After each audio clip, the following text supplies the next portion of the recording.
안녕하세요. 반갑습니다. 선생님은 오늘부터 여러분들과 생활과 윤리 수업을 맡게 된 강웅영입니다. 반갑습니다. 자, 오늘은 그렇죠. 코로나 때문에 어쨌든 인터넷 강의를 시작하는 첫 시간인데, 첫 시간부터 여러분들이 칠판에 있는 이 노트 필기 있지 않습니까? 이거를 일단 노트에 적으세요. 지금 딱 영상을 멈추고 노트에 적은 다음에 그 다음에 선생님이 수업하면서 여기에 체크를 해가면서 중요한 것들은 별표를 쳐가면서 수업을 할 거기 때문에 그 뒤에 또 따라오면 되거든요. 일단 영상을 멈추고 여기 칠판에 있는 내용을 적습니다. 다 적은 사람은 따라오도록 하겠습니다. 자, 오늘은 그 1강 실천윤리와 윤리 문제에 대한 탐구를 볼 건데요. 이 1강 강의는요, 선생님이 총 3개의 강의로 잡아놓고 있습니다. 그래서 오늘은 지금은 1-3을 하는 거고요. 그 다음에 또 이론으로 2강을 하고, 마지막 3번째 강의는 문제풀이 하도록 할 테니까 잘 따라오면 좋을 것 같아요. 자, 1. 먼저 우리는 이 윤리의 의미에 대해서 알아볼 필요가 있습니다. 윤리. 이 윤은요, 무리윤자야. 무리윤자. 한자로 따지면 리자는 이치입니다. 이치. 무리의 이치야. 다시 말해서 인간으로서 지켜야 할 기준이나 규범, 어떤 무리의 삶을 살아갈 때 지켜야 될 기준이나 규범을 정해놓은 것을 우리가 윤리라고 합니다. 그러면 윤리학은 뭡니까? 윤리학이란 이러한 윤리를 학문으로서 정립한 것이 바로 윤리학이다라는 겁니다. 윤리학. 그러면서 계속 1강에서는요, 윤리학, 특히 생활과 윤리가 과연 어떤 성격이 있는지를 알아봐야 한다라는 거고요. 여기서 말하는 생활과 윤리는요, 바로 실천 윤리학에 들어가게 될 겁니다. 자, 계속 간다. 윤리학을 알아보기 위해서는요, 이 윤리학을 자연과학이나 사회과학과 비교해보면 쉽게 알 수 있어요. 윤리학은 우리가 당위를 탐구한다라고 얘기합니다. 여기서 말하는 당위라는 거는요, 뭐뭐 해야 한다 를 의미하는 거예요. 그렇기 때문에 어떠한 구속성, 해야 한다는 구속성과 실천을 강조한다는 특징이 있습니다. 이거랑 다르게 자연과학, 사회과학은요, 사실을 탐구하는데요. 사실이라는 거는요, 서술로로 뭐뭐이다 로 서술이 되기 때문에 어떠한 구속성이나 실천을 강조하는 성격은 없다. 오로지 사실로서의 참, 거짓 이런 것들만 관심을 둔다라는 겁니다.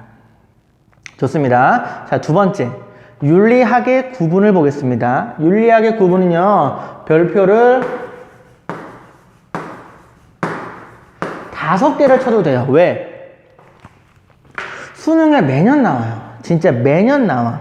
매년 나오고 우리 중간고사, 기말고사에도 매년 낼 거야.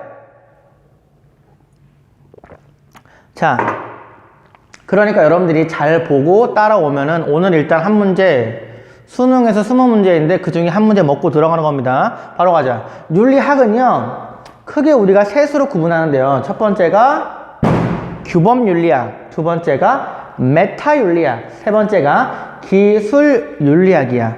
자, 규범윤리학이라는 건 뭐냐? 규범을 탐구한다라는 건데, 여기서 말하는 규범은요, 도덕 이론과 문제 해결을 둘 다 중시합니다.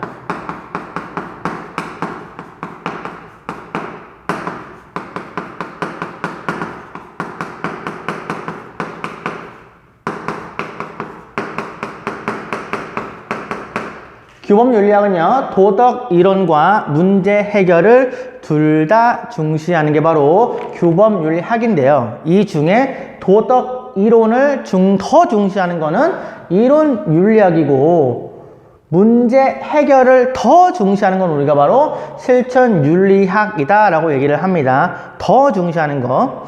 자, 그러면 우리가 지금은 이론윤리학으로 가보도록 하겠습니다. 이론윤리학이란 뭐냐?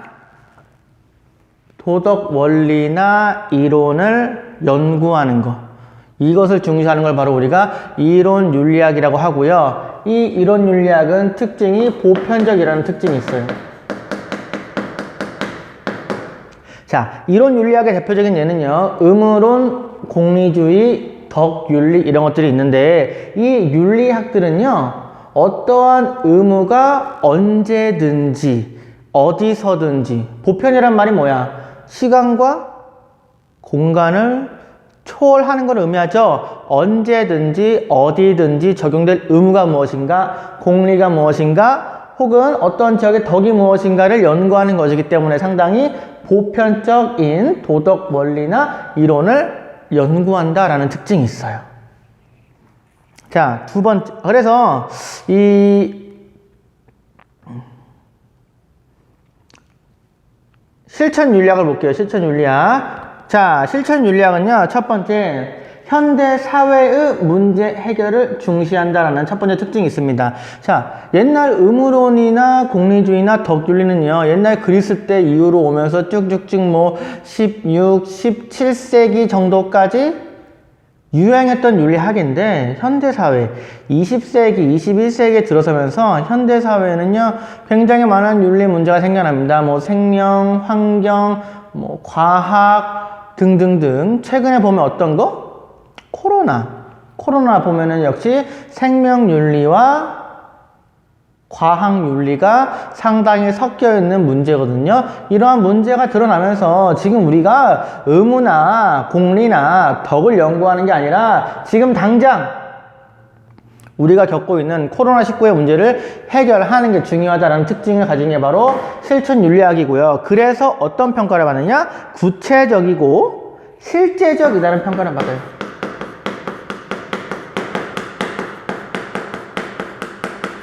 구체적인 현실 사회의 문제를 해결하려고 하고 실제적으로 문제를 해결하려고 하는 움직임을 보이기 때문에 우리는 구체적, 실질적이라고 평가를 합니다.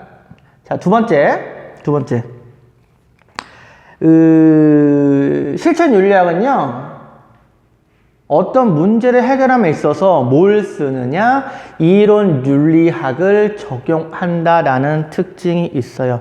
이론 윤리학을 적용함으로써 실천 문제를 해결하고자 한다라는 겁니다. 예를 들어 코로나 문제를 해결할 때 있어서 그냥 어떤 이론도 없이 해결하는 게 아니라 의무론이나 공리주의나 덕윤리 등에 근거해서 문제를 해결하겠다라는 거고요. 그런 관점에서 우리는 이 이론 윤리학과 실천 윤리학은 어떤 관계에 있느냐? 둘은 상호 유기적 관계에 있다고 얘기합니다. 상호 유기적 관계. 상호 유기적 관계. 유기적이라는 말은 뭐야? 서로 도움을 준다라는 거잖아. 같은 말로 뭐 호혜적 관계, 뭐 상호 보완적 관계 이런 얘기를 할 수 있을 겁니다. 서로 도움을 주는 그런 관계이다. 유기적 관계. 뭐 유기적인 거를 예를 하나 들어보면은 일종의 우리의 그 생명을 보면은 우리의 몸에는 심장도 있고 폐도 있잖아. 폐랑 심장은 유기적 관계야. 서로 어떤 작용과 상호작용을 통해서 이 생명을 살아나게 하는 거니까. 이런 게 유기적 관계입니다. 그래서 서로 도움을 주고 보완을 준다라는 거죠. 세 번째, 실천 윤리학에는요, 생명윤리, 정보윤리, 환경윤리 등등이 있고요. 여기 쓰지 않았구나. 자, 이거 관련해서 우리가 자풀이라고 쓸 건데 자료와 플러스 EBS 교재 준비했죠? EBS 교재 준비하면 자료 플러스의 내용들을 다 볼 거예요. 다 볼 건데 자풀이라고 쓴 곳은요. 우리가 자료 플러스를 같이 보겠다 라는 내용이에요. 그래서 실천 윤리학에는요. 이러한 생명윤리와 정보윤리와 환경윤리 등등등이 있는데 이거를 구체적으로 말한 싱어라는 사람이 있어요. 싱어라는 사람. 자, 싱어라는 사람은 어떤 사람이냐면 이 실천 윤리학의 문제를 풀기 위해서 최근에 굉장히 주목받는 사람인데 이 사람의 그러면 이론적 베이스는 이론 윤리를 적용한다고 그랬죠? 이론 윤리학이 있어요. 특히 어디? 이 사람은 공리주의를 통해서 현실 문제를 해결하려는 사람이다. 한번 볼게요. 자료 플러스 9페이지. 현대의 윤리 문제에 대한 싱어의 성찰. 자, 한번 읽어볼게요. 우리가 매일 마주치는 문제들이 가장 현실적인 윤리적 문제들이다. 극단적으로 빈곤 밑줄 치고 사회윤리라고 적으세요. 사회윤리. 빈곤하게 살아가는 사람들을 돕는 데 쓸 수 있는 돈을 나의 즐거움을 위해서 사용하는 것이 옳은가? 동물을 그저 동물 밑줄, 거기에 동물윤리라고 쓰세요. 동물윤리. 동물을 그저 우리가 먹을 고기를 생산하는 기계로만 대우해도 좋은가? 우리가 걷거나 자전거를 타거나 대중교통을 이용할 수 있는데도 불구하고 온실가스를 배출하여 지구온난화를 초래할 지구온난화 밑줄, 거기는 환경윤리라고 쓰세요. 초래할 자가용을 이용해야 하는가? 인공 임신 중절이나 안락사 밑줄, 거기는 생명윤리라고 쓰세요. 생명윤리. 안락사 같은 문제들을 다행스럽게도 우리 대부분이 일상적으로 결정할 문제는 아니다. 등등등등등이 있다라는 거죠. 맨 밑에 보면은 싱어 실천윤리학이라고 있는데, 이 사람은 지금 말하는 게 뭐야? 현재 우리가 실천윤리학으로서 관심을 가진 분야가 이렇게 다양하게 있다라는 걸 얘기해 주는 거고요. 여기서 우리가 특징 하나를 또 가질 수 있어야 돼. 자, 이 문구를 통해서 우리는 실천윤리학이 학제적이라는 특징이 있음을 알아야 한다라는 거죠. 학제적이 뭐냐? 학문 간의 교류를 통해서 혹은 학문 간의 종합을 통해서 문제를 해결한다라는 거야. 예를 들어볼까? 생명윤리가 있어. 자, 생명윤리적인 문제를 풀려면 뭐가 있어야 돼? 윤리학만 있으면 돼요? 윤리학만 있으면 안 돼. 동시에 생명공학이나 과학이나 의학이나 이러한 학문과의 서로 종합적인 교류가 있어야 문제를 풀 수 있다라는 거야. 마찬가지야. 정보윤리. 윤리학이랑 동시에 뭐야? 정보학, 정보과학, IT, 인터넷 학문 이런 것들이 있어야 정보윤리를 해결할 수 있다라는 거죠. 이런 식으로 학제적인 특징이 있다는 게 바로 실천윤리학이죠. 사실은 생명윤리나 정보윤리 이런 것들은 옛날 이론윤리학이 번성하던 시기에는 크게 대두된 문제가 아니었기 때문에 그때는 학제적인 교류가 많이 필요하지 않았어요. 하지만 실천윤리학 때는 학제적이라는 특징이 있다는 것을 반드시 알아둬야 한다는 거죠. 우리가 알아둘 건 뭐야? 이론윤리학은 보편적으로 도덕 원리 이론을 연구했고, 실천윤리학은 구체적, 실체적으로 문제 해결을 중시하고 동시에 학제적으로 접근하는 특징이 있더라. 자, 지금까지 이 내용을 썼는데 이론윤리학하고 실천윤리학에 대해서 2017년 9월 학령 모의평가에서 정말 이렇게 멋진 말을 썼어요. 이렇게 멋진 말을. 뭐라고 썼느냐? 이론 윤리학에 대해서는 뭐라고 썼느냐? 이론 없는 실천은 맹목적이다. 이론 없는 실천은 맹목?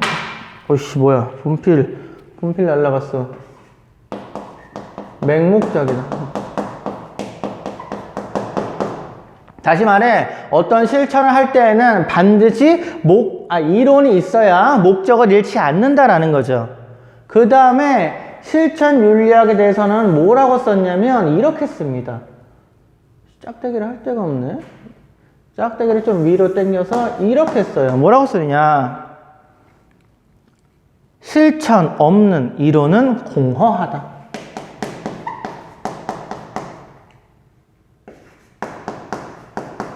실천 없는 이론은 공허하다.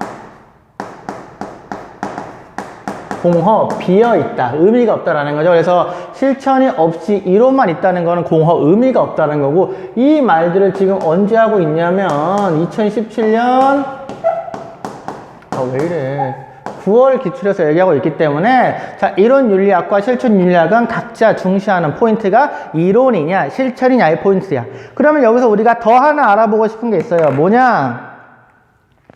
뭐냐? 자, 그러면 여기서 이 빨간색은 지금 이 두 개 공통적으로 얘기하는 거잖아. 하나 더 그어서, 자, 둘은, 이것도 기출에 대한 문구야. O인지 X인지 한번 맞춰봐. 둘의 궁극적 목적은,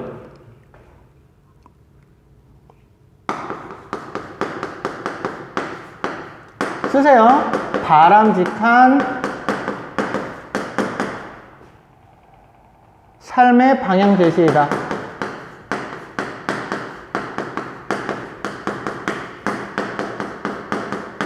O야 X야?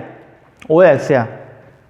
둘, 이론 윤리학과 실천 윤리학의 궁극적인 목적은 바람직한 삶의 방향을 제시하는 것이다. O야 X야? 아, 여기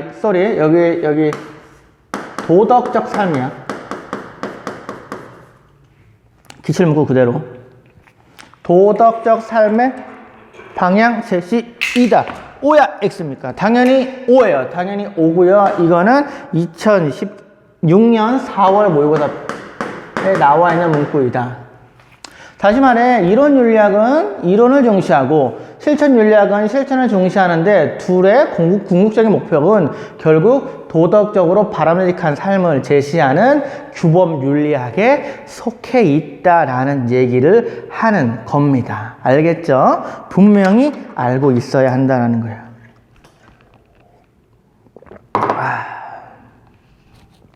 영상 잘 찍히고 있나? 찍히고 있네요. 지난번에 영상 찍다가 카메라맨이 따로 없으니까 막 말을 하고 있는데 영상이 끊겨버린 거야. 되게 당황스럽더라고. 다 찍고 났더니 뒤에 몇 분이 없어. 다시 찍었지 뭐, 그 오리엔테이션 영상 찍을 때. 자, 보겠습니다. 그 다음에 메타 윤리학 보겠습니다. 자, 메타 윤리학이라는 건 뭐냐? 도덕 언어의 의미나 개념이나 논리 이런 것들을 연구하는 게 바로 메타 윤리학이다. 자, 도덕 언어는 뭐가 있습니까? 도덕 언어. 선이란 무엇인가? 악이란 무엇인가? 옳음이란 무엇인가? 옳지 않음이란 무엇인가? 착함이란 무엇인가? 나쁨이란 무엇인가? 이런 것들을 연구하는 게 바로 메타 윤리학이라는 겁니다. 메타 윤리학. 자,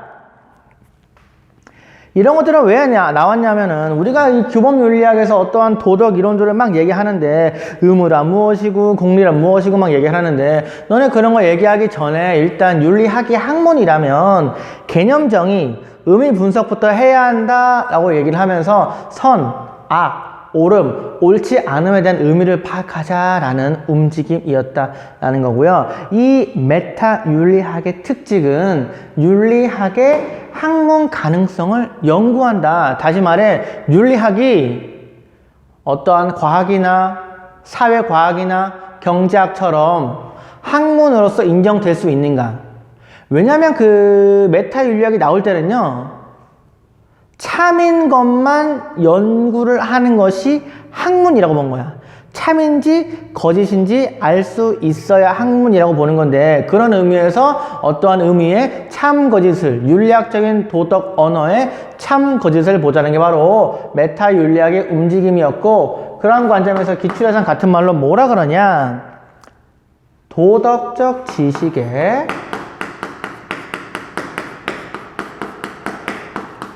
성립 가능성을 연구한다 라는 것도 역시 같은 의미로 맞는 겁니다. 도덕적 지식, 다시 말해 참, 거짓으로 우리가 볼 수 있는가 라는 거죠. 아, 다시 마저 찍을게요. 이게 핸드폰으로 찍다 보니까 전화가 오니까 또 이게 영상이 끊겨버리는데 당황스럽네. 자, 다시 한다. 윤리학의 학문 가능성이라는 거는 도덕적 지식이 성립 가능하냐, 다시 말해 참인지 거짓인지 알아낼 수 있는 그러한 사실의 영역이냐라는 것들을 탐구하는 게 바로 메타 윤리학이다라는 겁니다. 자, 그 다음 세 번째, 기술 윤리학이라는 건 뭐냐? 도덕적 관습이나 풍습을 기술하는 윤리학을 바로 기술 윤리학이다라는 거죠. 관습이나 풍습, 예를 들면 이런 거지. 뭐 전족 같은 거. 중국은 여자들의 발을 작게 해야 한다 라는 거. 전족이라는 게 그 여자들의 발을 이상적으로 10cm를 넘기지 않도록 하는 게 전족이라고 하더라고요. 그래서 중국에는 전족이라는 풍습이 있다. 이런 것들을 그냥 기술하는 게 바로 기술 윤리학이다 라는 거죠. 일종의 과학처럼. 과학은 이런 거잖아. 까마귀는 까맣다. 그 근거로 미국 까마귀는 까맣다, 한국 까마귀는 까맣다, 기술하면 되는 거야. 마찬가지로 중국엔 전족의 풍습이 있다, 중국 베이징은 전족의 풍습이 있다, 중국 우한은 전족 풍습이 있다, 이렇게 기술한다는 게 바로 기술 윤리학이다라는 거고요. 그런 의미에서 경험적으로 있는 것들만 끄집어내기 때문에 경험적이라는 성격이 있고요. 두 번째, 객관적 사실을 기술한다는 거야. 만약에 중국에서 전족의 풍습이 있으면, 베이징에 전족의 풍습이 있으면 그건 뭐야? 그냥 그대로의 사실이잖아. 그냥 그대로의 사실을 얘기하는 것이기 때문에 가치로부터는 중립적이다라는 가치 중립적이라는 특징이 있다라는 게 또 기술 윤리학의 특징이다. 그럼 여기서 가치 중립 얘기 나왔으니까 한번 보자. 메타 윤리학은 가치 중립적일까 아니면 가치 지향적일까?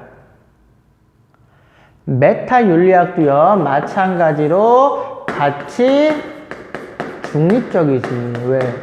도덕 언어의 의미가 무엇인가? 개념이 무엇인가? 이런 것들을 그냥 보는 거기 때문에 가치와는 전혀 상관이 없어요. 하지만 이 규범 윤리학은 가치 중립적일까?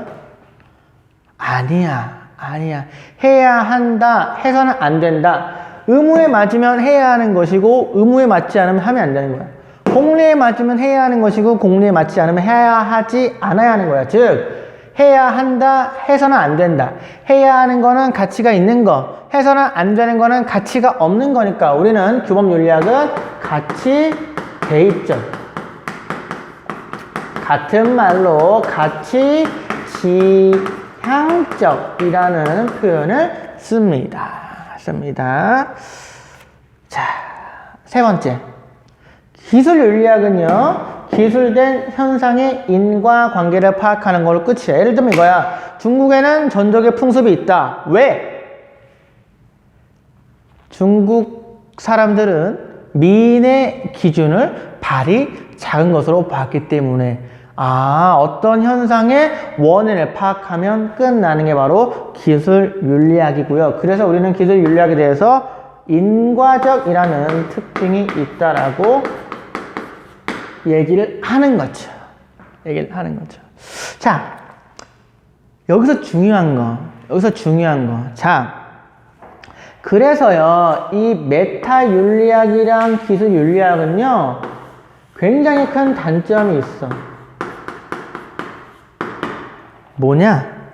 현실 문제 해결을 못 한다라는 거야. 현실 문제 해결을 못함.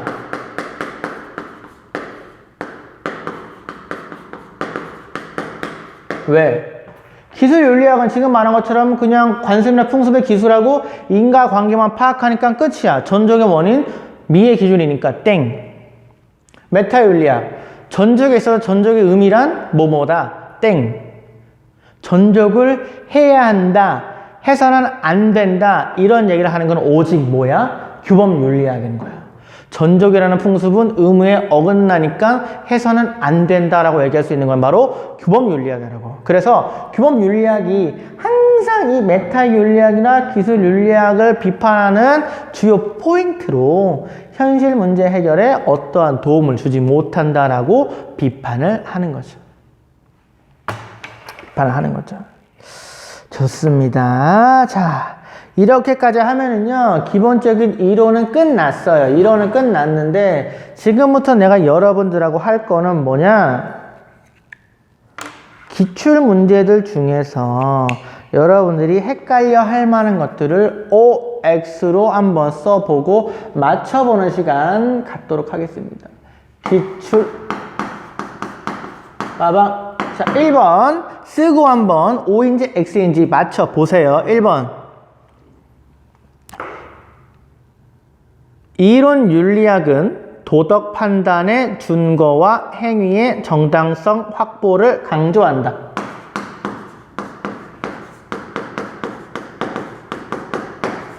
이론 윤리학은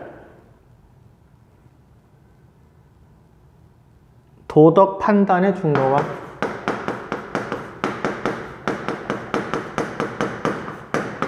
나도 써야 되나? 행위의 정당성 확보를 강조한다.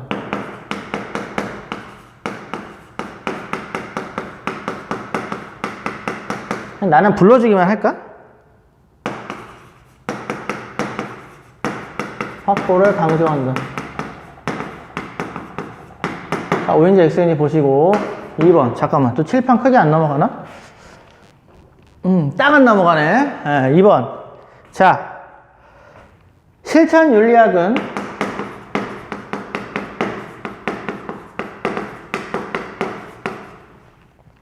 이론적 타당성 검토를 위해 이론적 타당성 검토를 위해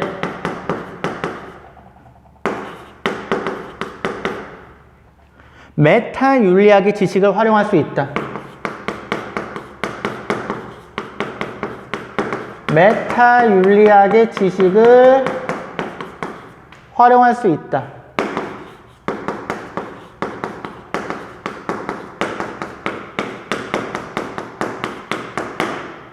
자, 세 번째. 이론 윤리학은 도덕 문제를 가치 중립적으로 분석해야 한다고 본다. 세 번째. 이론 윤리학은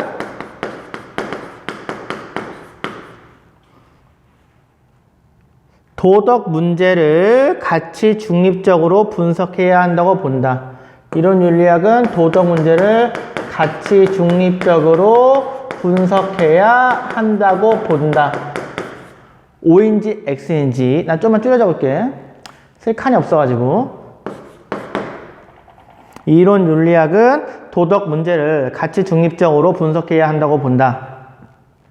4번. 메타 윤리학은 자연과학 및 사회과학의 지식을 적극 활용해야 한다. 메타 윤리학은 자연과학 및 사회과학의 지식을 적극 활용해야 한다.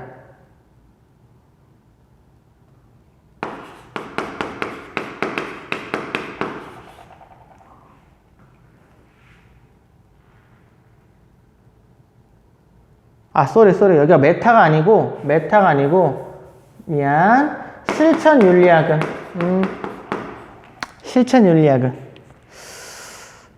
윤리학은 자연과학 및 사회과학 지식을 적극 활용해야 한다고 본다.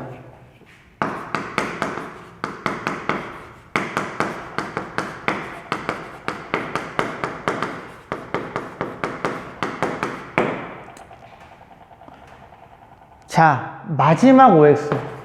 그만큼 기출이 굉장히 많이 되니까 OX 할 게 많은 거야. 메타 윤리학은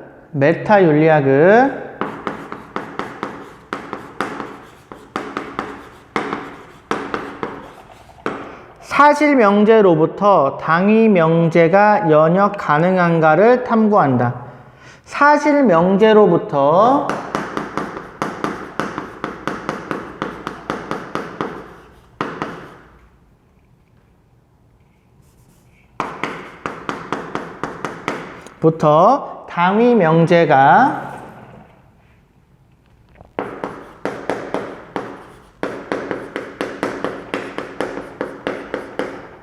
당위 명제가 연역 가능한지를 탐구한다.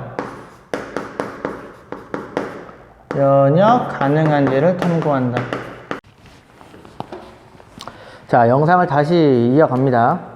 핸드폰으로 처음 찍다 보니까 자꾸 끊겨가지고 1강만 벌써 세 번째를 부분적으로 찍네. 부분적으로.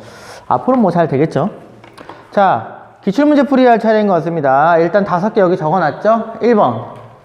이론 윤리학은 도덕 판단의 준거와 행위의 정당성 확보를 강조한다. 5예요. 5고요. 2016년 9월에 출제가 됐습니다. 그리고 여기서 말하는 도덕 판단의 준거와 행위의 정당성 확보라는 거는 뭘 통해서? 도덕 원리를 연구해 내므로써 가능하다라는 게 바로 이론 윤리학의 입장입니다. 그렇기 때문에 1번의 OX는 5. 2번. 실천 윤리학은 이론적 타당성 검토를 위해 메타 윤리학의 지식을 활용할 수 있다. 자, 여기 보면은 규범 윤리학하고 메타 윤리학이 완전히 다른 것 같지만 그렇지 않아요. 왜? 사실은 둘 다 결국에는 윤리학의 영역이기 때문에 서로 윤리학에 대한 연구를 하는 거란 말이야. 그래서 특히 이 실천 윤리학에서는 메타 윤리학에서 했던 도덕 언어의 의미, 개념, 논리를 연구한 것들을 바탕으로서 자신들이 적용할 도덕 이론에 대한 타당성 검토를 할 수 있다라는 거 당연히 5입니다. 5. 2015년 4월 모의고사에 출제되었던 내용입니다. 세 번째. 이론 윤리학은 도덕 문제를 가치 중립적으로 분석해야 한다고 본다. 이론 윤리학은 가치 중립적이 아니라고 보죠. 이론 윤리학 입장에서는 도덕 기준이 있는 거야. 도덕 기준. 어딨어? 도덕 원리나 이론. 이게 바로 도덕적 판단 기준이잖아. 이 판단 기준에 따라 가치가 있는 것은 판단 기준에 적합한 것.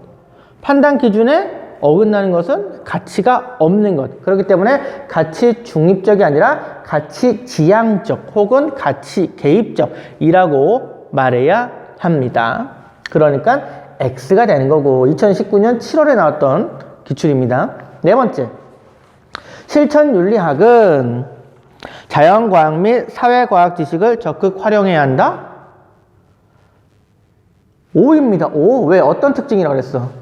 실천 윤리학은 여기 있다. 학제적인 성격이 있다고 그랬습니다. 학제적.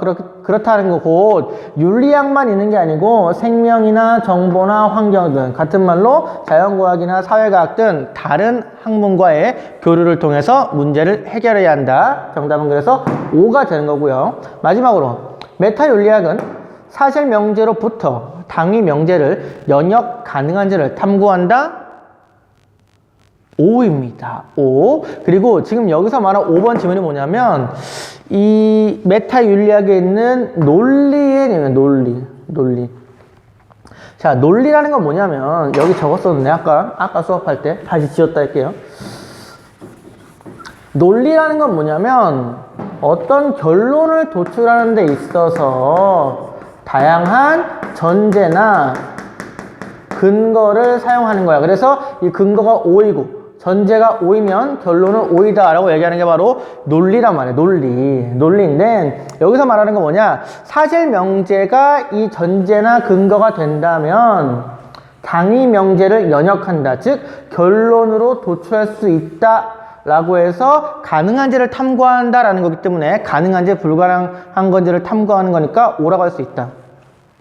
하나만 더. 그러면 사실 명제로부터 당위 명제를 연역할 수 있을까? 사실 명제로부터 당위 명제를 연역할 수 있을까? 자, 없어요. 논리학에서는요, 전제나 근거에 없는 내용은 결론으로 도출이 불가능해. 근데 사실 명제는 서술어에 이다로 끝나. 이다. 하지만 이 당위 명제는 서술어가 뭐뭐 해야 한다로 끝나. 즉, 이 해야 한다가 내포하고 있는 규범성에 대한 의미 자체, 해야 한다는 자체의 내용은 이 사실 명제에 없어요. 그냥 이다잖아, 이다. 이다를 가지고 해야 한다고 얘기하지 않는단 말이야. 그렇기 때문에 사실은 사실 명제로부터 당위 명제는 연역이 불가능해. 그리고 이러한 입장에 사실 메타 윤리학자들 중에 윤리학은 도출이 될 수 없는 당위 명제를 탐구하는 거니까 학문이 아니다 라고 얘기하는 사람들이 있어. 초기 메타 윤리학자들. 물론 후기 메타 윤리학자들은 여러 가지 근거를 대면서 뭐 특히 이제 그 전제나 근거에 당위 명제를 대면서 윤리학도 학문이 될 수 있다라고 말하지만, 어쨌든 지금 내가 여기서 말하고 싶은 거는 사실 명제로부터 당위 명제를 연역할 수는 없어요. 기본적으로. 왜? 전제나 근거에 이 규범성이라고 할 수 있는 해야 한다의 의미가 없기 때문에. 하지만 이러한 것들이 연역 가능한지를 탐구하는 거는 메타 윤리학에서 말하는 여기 학문 가능성을 연구한다는 입장과 일치하는 거야. 일치하는 겁니다. 알았죠? 그렇기 때문에 5번의 OX는 O이다 라는 거고, 2017년 9월에 출제된 내용이고요. 연역 불가능하죠. 원래는 불가능하죠. 불가능하니까 학문이 아니다 라고 얘기하는 사람들이 있고, 아니다, 가능하다, 전제나 근거에 당위성을 두면 된다, 아니면 당위성을 내포한다, 이런 여러 가지 것들을 얘기하면서 학문이 가능하다라는 입장이 있는데, 아직까지 이제 기출문제에서 학문이 가능한지와 학문이 불가능한지는 교육과정 내에 포함되지 않았기 때문에 이 정도만 알고 있으면 충분할 것 같습니다. 자, 기출문제까지 풀어봤고요. 처음 강의를 했기 때문에 선생님도 약간 어색하기도 하고, 어쨌든 여러분도 어색할 텐데, 다음 강의부터는 좀 더 친절하게 여러분들과 만나면 좋겠고, 1강은 이게 끝나고 한 번 더 강의를 할 겁니다. 그 다음에 문제풀이가 있기 때문에 한 번 더 강의를 바로 듣도록 하겠습니다. 자, 바로 가자.